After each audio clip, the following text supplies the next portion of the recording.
کیا تم کسی خفیہ نوعیت کے کام میں مصروف ہو؟ ونچ نے سرسری سے انداز میں دریافت کیا۔ نہیں، لیکن وہ کچھ مختلف قسم کا کام ہے۔ ایسی صورت میں ہمیں اس بات چیت کو بھول جانا چاہیے۔ اب تو معاوضہ تمہاری حیثیت سے بہت زیادہ ہے، دوسرے تم اس طرح سے باہر نہیں جا سکتے۔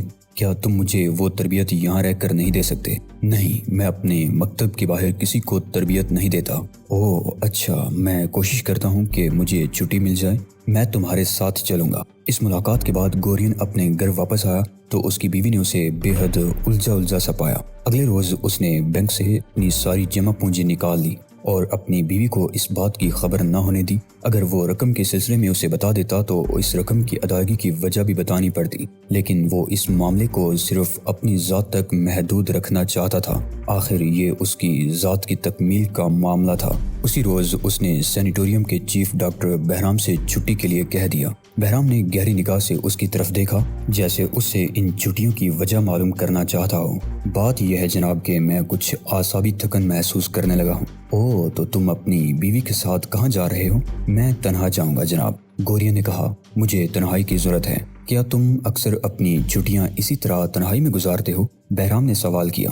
کبھی کبھی جناب۔ تم نے آخری بار تنہا چھٹیاں کب گزاری تھی؟ غالباً 1962 میں جناب۔ اس وقت غالباً تم کنوارے تھے، ٹھیک ہے نا؟ جی ہاں، تب میری شادی نہیں ہوئی تھی، گورین نے سر جھکا کر جواب دیا۔ دراصل کچھ عرصے سے میرے تعلقات اپنی بیوی سے ٹھیک نہیں ہیں، اس لیے میں اس سے دور رہنا چاہتا ہوں۔ کیا خیال ہے اگر تمہیں یہ چھٹی نہ دی جائے تو کیا تمہارا کام متاثر ہو سکتا ہے؟ بہرام نے گہری توجہ سے اس کا جائزہ لیتے ہوئے سوال کیا۔ 100% جناب۔ ٹھیک ہے، بظاہر تو کوئی ایسی وجہ نہیں کہ تمہیں آرام کرنے سے روکا جائے۔ اس ماہ کے آخر میں تم چھٹی پر جا سکتے ہو۔ بہت شکریہ جناب، میں تمہاری کارکردگی سے مطمئن ہوں گورین، اور میں تمہیں ایک اچھا آدمی سمجھتا ہوں۔ یہ کہتے ہوئے بہرام نے اس سے رخصتی مصافحہ کیا تو گورین کے چہرے پر بڑی ہی طمانینت بھری مسکراہٹ پھیل گئی تھی۔ ڈاکٹر بہرام کے رخصت ہونے کے بعد گورین نے ایک طویل فاصلے کی کال بک کرائی اور اپنے اصل باس سے بھی اجازت لے لی۔ وہ دراصل NSA کا ایجنٹ تھا اور خفیہ طور پر سینیٹوریم میں کام کر رہا تھا۔ جب اسے اپنے اصل چیف سے اجازت مل گئی تو اس نے چند دنوں میں لگ کر وہ تمام کام نمٹا ڈالے جو اس کے ذمے تھے اور جن کی تکمیل نہ ہونے پر اسے جواب دہ ہونا پڑ سکتا تھا۔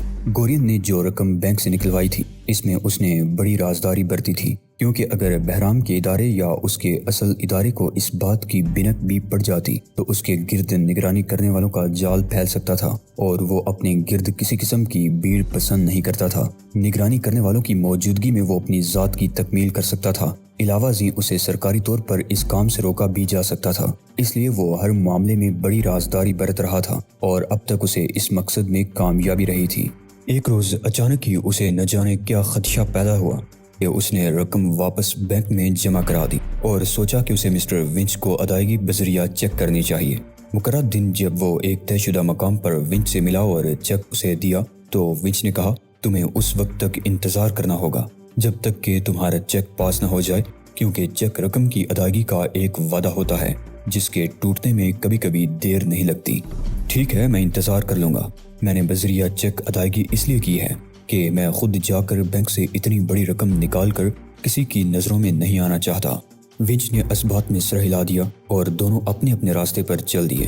جب چیک پاس ہو گیا تو نہ جانے کیوں گورین کے دل میں بار بار یہ وہم پیدا ہونے لگا کہ کاش اس نے یہ ادائیگی نہ کی ہوتی اور اس کا چیک کبھی پاس نہ ہوا ہوتا، اور آج لکڑی کے فرش پر گھٹنوں کے بل بیٹھے بیٹھے وہ جس اذیت میں مبتلا تھا، اس کے تحت تو اسے واقعی افسوس ہو رہا تھا کہ اتنی بڑی رقم ادا کر کے اس نے اتنی بڑی اذیت کیوں مول لی ہے۔ اس کے بازو اور کمر میں شدید تکلیف ہو رہی تھی اور وہ یوں محسوس کر رہا تھا کہ اگر یہ سلسلہ اسی طرح کچھ دیر اور برقرار رہا تو اس کا جسم ٹوٹ پھوٹ جائے گا اور اس کی روح قفس عنصری سے پرواز کر جائے گی۔ ابھی تو اسے پہلا سبق بھی نہیں دیا گیا تھا اور حالت یہ ہو گئی تھی، آگے نہ جانے کیا ہوگا۔ اس کلاس میں 3 اور آدمی بھی موجود تھے۔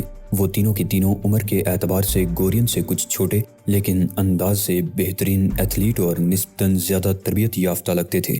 وہ سرکلنگ موشن کی مشق کر رہے تھے اور انہیں دیکھ کر اندازہ ہوتا تھا کہ وہ اس معاملے میں کافی مہارت حاصل کر چکے ہیں۔ مجھے کیا سکھایا جا رہا ہے؟ بالآخر گورین سے رہا نہ گیا تو پوچھ بیٹھا۔ یہی کہ احمق اور اس کی زندگی زیادہ عرصے تک ایک دوسرے کے ساتھ نہیں رہا کرتے۔ ونچ نے بڑے ہی عجیب لہجے میں جواب دیا اور تالی بجائی۔ تاری کے جواب میں دروازے سے کود کر ایک شخص اندر آیا۔ اس کے بال سنہرے تھے اور اس کی آنکھیں برف کی ڈلیوں جیسی سرد تھیں۔ وہ تیزی سے اندر آیا اور اس نے آتے ہی گورین پر وار کر دیا، جبکہ اس کا ہاتھ اٹھتے دیکھ کر گورین ابھی سوچ رہا تھا کہ اسے اپنے دفاع کے لیے کیا کرنا چاہیے۔ مان ایک اور آدمی اندر کود گیا۔ اس کے عضلات اور پٹھے دیکھ کر اندازہ ہوتا تھا کہ وہ انسان کی بجائے کوئی ریچھ ہو۔ اس نے آتے ہی گورین کا بازو تھام لیا۔ اچانک گورین کو یوں محسوس ہونے لگا جیسے اس کے بازو سے دو تپتے ہوئے چاقو چھونے لگے ہوں، اور پھر گورین کو احساس ہوا کہ اسے اپنا توازن برقرار رکھنے کے لیے دو بازوؤں کی ضرورت ہے۔ اس کے اپنے بازو اسے متوازن رکھنے میں ناکام ہو رہے تھے۔ اب اس کے لیے کھڑے رہنا دشوار ہو گیا تھا، اور جب اس کی بائیں ٹانگ بھی ناکارہ ہو گئی تو وہ جومتی ہوئی حالت میں فرش کی طرف جھکتا چلا گیا۔ اب وہ کرب و اذیت سے باقاعدہ کراہنے لگا تھا۔ اسی ساتھ تیسرے آدمی نے اسے ایک ٹھوکر ماری۔ گورین کو اب اپنی بائیں ٹانگ بھی ناکارہ ہوتی لگ رہی تھی۔ اسے یوں محسوس ہو رہا تھا جیسے اس کا جسم کئی حصوں میں تقسیم ہو گیا ہو اور اسے جگہ جگہ سے کاٹ کر رکھ دیا گیا ہو۔ اس کے جسم سے سفید لبادہ اتارا گیا تو وہ اذیت کی انتہا پر پہنچ کر کسی ایسے بکرے کی طرح چیخنے لگا تھا جس نے موت کا چہرہ دیکھ لیا ہو۔ اب اسے احساس ہوا تھا کہ وہ کسی خطرناک چکر میں پھنس گیا ہے، کیونکہ دنیا بھر میں کہیں بھی تربیت کے دوران طالب علم کی ہڈیاں نہیں توڑی جاتی، لیکن اب کچھ نہیں ہو سکتا تھا کیونکہ وہ یہاں سے نکلنے کے بھی قابل نہیں رہ گیا تھا۔ وہ اپنے ہاتھ پیروں کے بل ایک قدم کا فاصلہ گھسٹ کر بھی پورا نہیں کر سکتا تھا۔ دفعتاً کمرہ بے حد سرد ہو گیا، یوں لگتا تھا جیسے وہ کمرہ نہیں بلکہ کوئی سرد جہنم ہو۔ تب اسے احساس ہوا کہ اس کے جسم پر لبادہ موجود نہیں ہے۔ اس وجہ سے ٹھنڈک کا احساس بھی شدید ترین ہو گیا تھا۔ جو کچھ بھی ہو رہا تھا وہ اسے کسی خوفناک خواب پر بھی محمول نہیں کر سکتا تھا۔ سب کچھ حقیقی تھا اور اس کی آنکھوں کے سامنے خود اسی کے ساتھ پیش آ رہا تھا۔ وہ چیخنا چاہتا تھا۔ اس کی خواہش تھی کہ کسی نہ کسی طرح اس کمرے سے بھاگ نکلے، لیکن نہ تو چیخنا ہی اس کے اختیار میں رہا تھا اور نہ ہی وہ اس کمرے سے کہیں جا سکتا تھا۔ خفیف سی حرکت اس کے جسم میں درد کی ان گنت لہریں پیدا کر دیتی تھی۔ اس کا سر ایک جگہ ساکت ہو کر رہ گیا تھا، جبکہ کمرہ اور اس میں موجود ہر شے اس کی آنکھوں کے سامنے گھوم رہی تھی۔ اسے یقین ہو گیا تھا کہ وہ کسی شیطانی چکر میں پڑ کر اب اس حد تک بے بس ہو گیا ہے کہ صرف موت ہی اسے اس صورتحال سے نجات دلا سکتی تھی۔ آخر کیوں مجھ پر یہ ظلم کیا جا رہا ہے؟ وہ حلق کے بل چیخ پڑا۔ اس کی وجہ یہ ہے فرزند کہ تم چارہ گر نامی تنظیم کے لیے کام کرتے ہو، ماسٹر ونچ کہہ رہا تھا، اور سر گھما کر اس کی طرف دیکھنا گورین کے لیے بے حد اذیت ناک ثابت ہو رہا تھا۔ وہ ایک طویل سسکاری لے کر رہ گیا۔ تو یہ سب کچھ دولت حاصل کرنے کے لیے نہیں تھا؟ گورین نے کہا۔ اسے خود اپنی ہی آواز اجنبی محسوس ہونے لگی تھی۔ تم کیا اور تمہاری دولت کی حیثیت ہی کیا ہے؟ ونچ نے نفرت سے کہا۔ لیکن اس معاملے میں تمہاری رقم بھی بہرحال شامل رہی ہے۔ لیکن تنظیم چارہ گر، ہاں، تمہارے ساتھ جو کچھ ہو رہا ہے اس کا تعلق چارہ گر سے بھی ہے۔ تمہیں ان لوگوں نے کچھ زیادہ اچھی تربیت نہیں دی، یہی وجہ ہے کہ تم ہمارے لیے بے حد نرم شکار ثابت ہوئے ہو۔ اب تمہیں احساس ہو گیا ہوگا کہ تم جیسے لوگ مارشل آرٹس نہیں سیکھ سکتے، اور نہ ہی تمہیں ان فنون حرب کے لیے بنایا گیا ہے۔ فنون حرب صرف قاتلوں کے لیے ہیں، وہی اس سے خاطر خواہ استفادہ بھی کر سکتے ہیں۔ مان کھڑکی سے ہوا کا ایک یخ بستہ جھونکا آیا۔ یہ جھونکا اب گورین کے لیے ایک نعمت غیر مترقبہ ثابت ہوا۔ اس نے درد و اذیت میں کمی پیدا کر دی کیونکہ اس کی ٹھنڈک سے اس کا جسم شل ہونے لگا تھا۔ شل حالت میں اذیت بھی گویا منجمد ہو کر کم ہونے لگی تھی۔ رات جیسے جیسے گزر رہی تھی، سردی میں اضافہ ہوتا جا رہا تھا اور گورین کی تکلیف کم ہوتی جا رہی تھی۔ اس کا ذہن ٹھنڈی تاریکیوں میں غوطہ زن ہو رہا تھا اور یہ اندھیرے بڑھتے ہی جا رہے تھے۔ اس کی ہستی ان اندھیروں میں گہرائی میں اترتی جا رہی تھی۔ اس کے قاتل نہ جانے کب کے اسے چھوڑ کر جا چکے تھے۔ وہ رات بھر بڑے ہی بھیانک خواب دیکھتا رہا۔ موت کا خوفناک چہرہ بار بار اس کے سامنے آ کر اسے ڈرا رہا تھا۔ صبح تک یہ خوف کی آنکھ مچولی جاری رہی۔ کبھی اس کا ذہن غنودگی میں ڈوب جاتا اور کبھی جسم کے کسی نہ کسی حصے سے کوئی ٹھیس اٹھ کر اس کی ہستی کو جھنجھوڑ کر بیدار کر دیتی تھی۔ وہ ان کربناک لمحوں کا عذاب سہتا رہا اور سوچتا رہا کہ بعض اوقات انسان کسی معمولی سی خواہش یا کمزوری کے ہاتھوں بے بس ہو کر بے بسی کی نئی اور اجنبی منزلوں پر پہنچ کر کس قدر عبرتناک انجام سے دوچار ہو جاتا ہے۔ اب اسے موت کی خواہش ہو رہی تھی، لیکن وہ ایسی حالت میں مبتلا تھا کہ مر بھی نہیں سکتا تھا۔ زندگی اس پر تنگ کر دی گئی تھی اور موت کو اس سے دور کر دیا گیا تھا۔ وہ زندگی اور موت کے درمیان مولک اذیت کی انتہا سے گزر رہا تھا۔ صبح کا سورج طلوع ہوا تو اس کے لیے نئی اذیتوں کا پیغام لے کر آیا۔ اس پر معلومات حاصل کرنے کے لیے ایسے ایسے عذاب ڈھائے گئے کہ وہ بار بار اپنی بے بسی اور بے کسی پر رو پڑتا تھا، لیکن وہ جس جگہ تھا وہاں آنسوؤں کی کوئی قدر و قیمت نہیں تھی۔ وہاں صرف اور صرف ان جملوں کا مول تھا جو وہ چارہ گر کے بارے میں بول سکتا تھا۔ 6 روز بعد شنگھائی پولیس کو گورین کا ڈرائیونگ لائسنس بذریعہ ڈاک ملا۔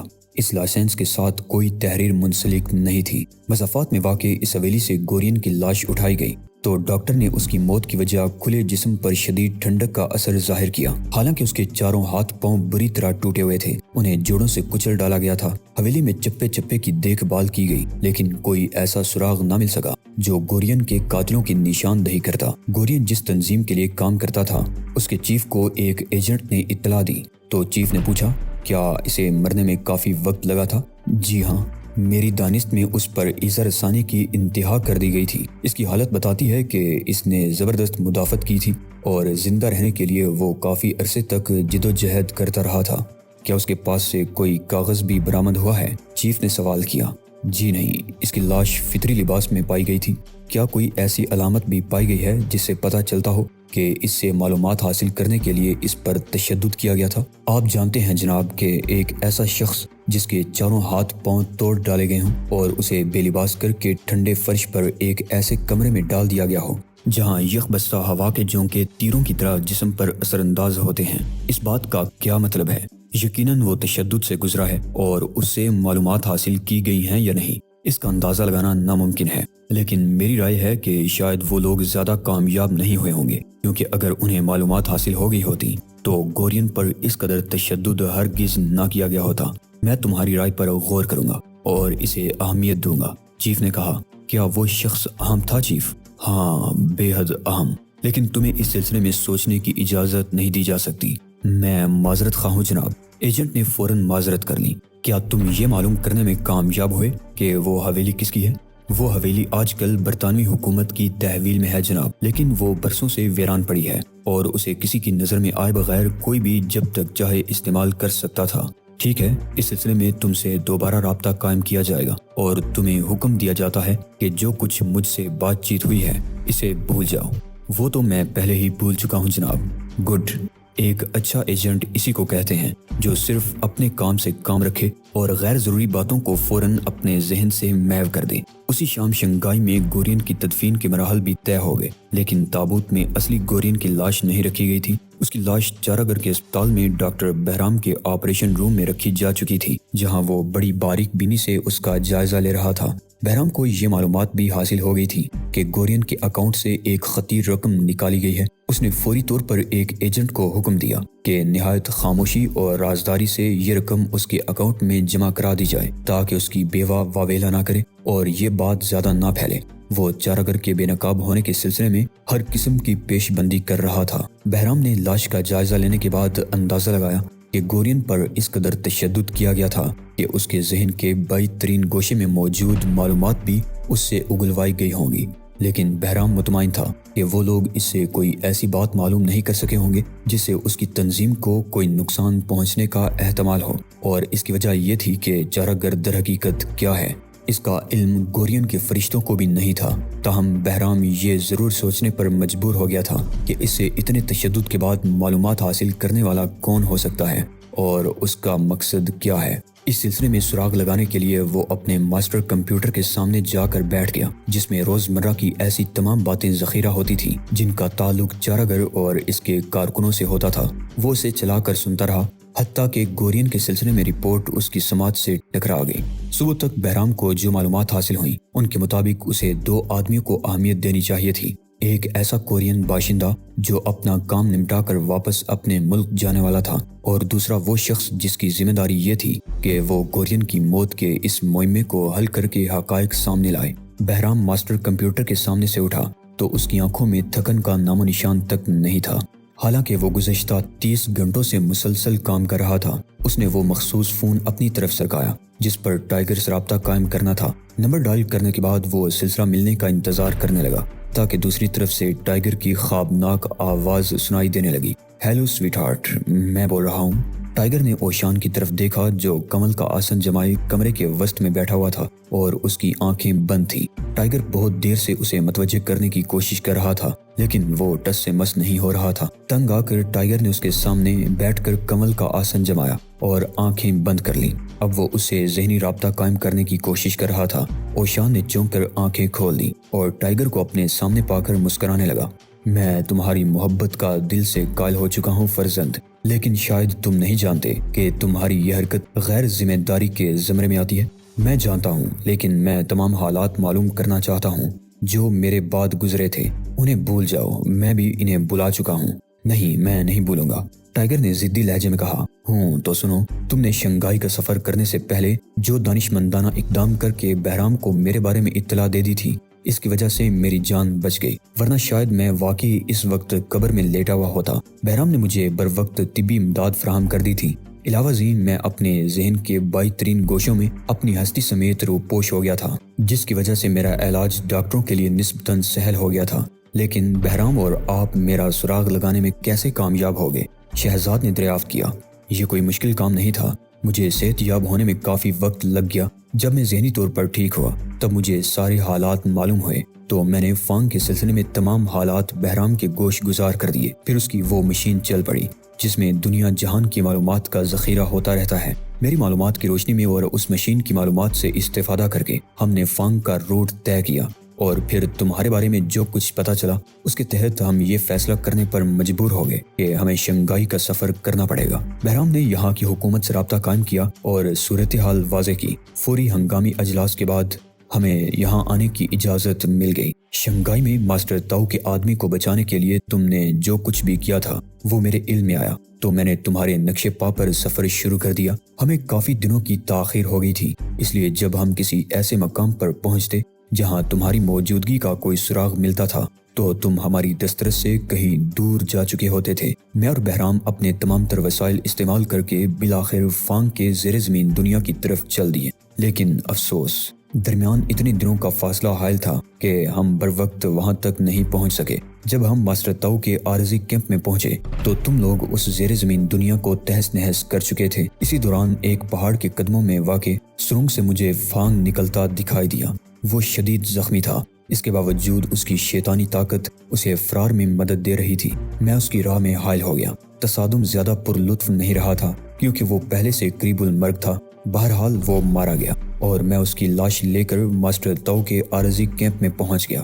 ویسے فرزند، اس سے آخری جنگ میں تم سے بہت سی غلطیاں سرزد ہوئی تھی۔ کیا مطلب؟ میری اور اس کی آخری جنگ میں میری غلطیوں کا آپ کو کیسے اندازہ ہوا؟ ٹائیگر نے حیرت سے پوچھا۔ اسے جو چوٹیں لگی تھیں ان سے اندازہ لگانا کوئی مشکل کام نہیں تھا۔ تمہارے دائیں ہاتھ کا زاویہ کافی بگڑا ہوا تھا اور تمہاری ایلیفینٹ کک پہلے سے بے حد کمزور تھی۔ اس کے لیے تمہیں از سر نو تربیت دینی پڑے گی، اور میں اس وقت آنکھیں بند کر کے یہی سوچ رہا تھا کہ اس تربیت کا آغاز کہاں سے ہونا چاہیے۔ سب سے پہلے میں تمہارے معدے کا علاج کرنا چاہتا ہوں، جس سے اٹھنے والے انجرات نے تمہاری ذہنی حالت بے حد خراب کر رکھی ہے۔ ٹائیگر کرا کر رہ گیا۔ وہ جانتا تھا کہ اوشان اب اس آڑ میں اسے اتنا پریشان کرے گا، اس کی زندگی اجیرن ہو کر رہ جائے گی۔ وہ دل میں دعا کرنے لگا کہ کاش بہرام جلدی سے کوئی نئی مصروفیت نکال دے، ورنہ اوشان سے اب اسے کوئی نہیں بچا سکے گا۔ اس کی قسمت کافی تیز نکلی۔ ابھی وہ یہی سوچ رہا تھا کہ اچانک ہی ٹیلی فون کی گھنٹی بجنے لگی۔ اس نے ریسیور اٹھایا تو دوسری طرف بہرام ہی نکلا۔ اس نے ایک طویل سانس لی اور دیدے گما کر اوشان کی طرف دیکھتے ہوئے بہرام سے گفتگو شروع کر دی۔ تازہ برف اس کی ہتھیلیوں پر گر رہی تھی اور وہ اپنے ہاتھوں پر روئی جیسی نرم و گداز برف کی ڈیریاں بنتے دیکھ رہا تھا۔ وہ اس وقت جہاں پر کھڑا تھا وہاں سے 300 گز کے فاصلے پر ایک کیبن تھا۔ پام کے لمبے درختوں سے اس کیبن کی روشنی نظر آ رہی تھی۔ یہ زرد روشنی اس ماحول میں بڑی ہی پراسرار محسوس ہو رہی تھی۔ ہوا بند تھی اور موسم سرما کی رات میں سوائے برف کے ہر شے ساکت لگ رہی تھی۔ ٹائیگر آہستہ آہستہ قدم اٹھاتا ہوا اس چوبی کیبن کے گرد گھومتا ہوا 300 گز کا فاصلہ برقرار رکھتے ہوئے ایک ہموار اور کھلی جگہ پہنچ کر رک گیا۔ برف کی ڈیریاں اس وقت بھی ٹائیگر کی ہتھیلیوں پر موجود تھیں۔